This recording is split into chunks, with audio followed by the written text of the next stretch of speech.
tuturor, mă aflu aici la stadionul de la Sepsi și o să merg la meciul din Superliga dintre Sepsi și CFR Cluj. Acum încercăm să intrăm pe stadion. Gol Sepsi, dar n-am intrat încă în stadion. Ne uităm la televizor după aia să vedem reluările. Poate golul al doilea îl prindem. Acolo e galeria celor de la CFR Cluj.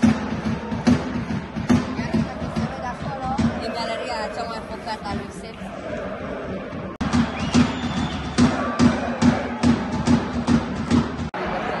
Pentru Sepsi.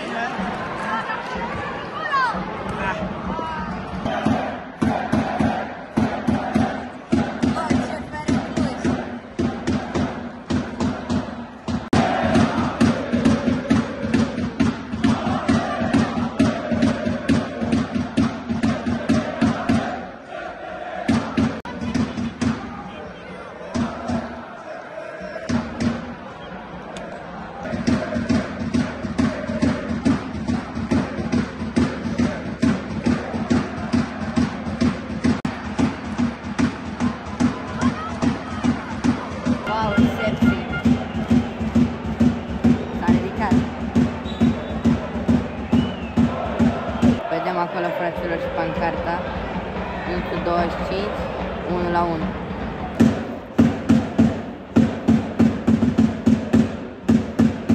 Ocazie pentru Sepsi.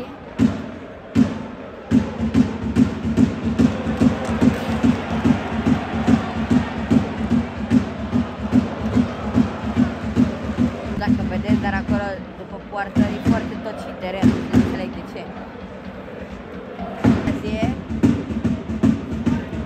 A prins-o portarul celor de la Sepsi.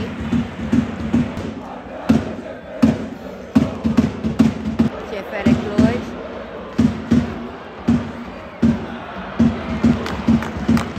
A apărat-o. Portarul se pregătește să înceapă mingea.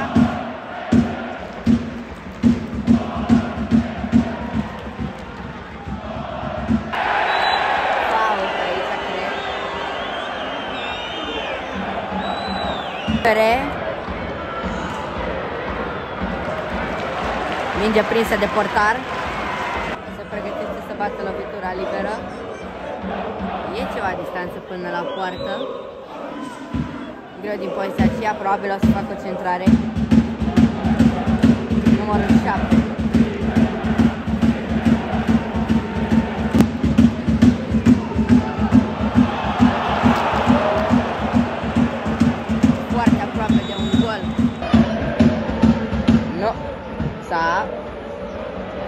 Un șut. A apărat foarte bine portarul celor de la Sepsi. Sepsi. A ieșit.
Prima repriză, 1-1, să vedem ce urmează în a doua repriză.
cu numărul 7, Borgo Kevin,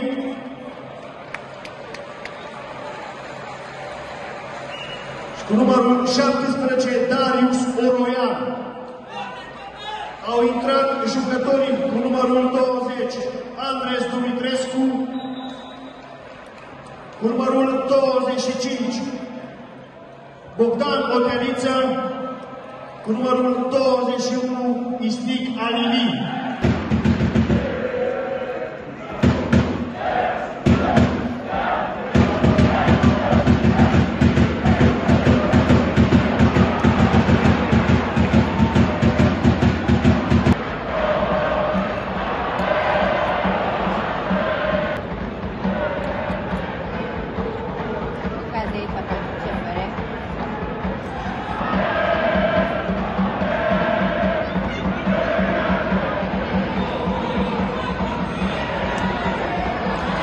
Schimbare la CFR Cluj. A ieșit jucătorul cu numărul 10, Ciprian Dea. A intrat jucătorul cu numărul 82, Răzvan Fica.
Ezen a mérkőzésen 5797 Sepsióeska szurkoló vesz részt.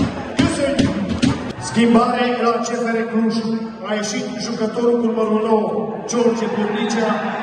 A intrat jucătorul cu numărul 99, Peter Mihail.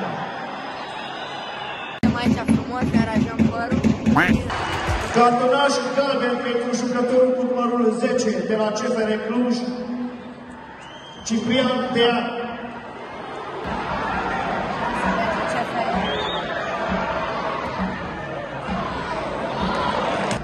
Repriza a doua va fi prelungită cu minim 3 minute.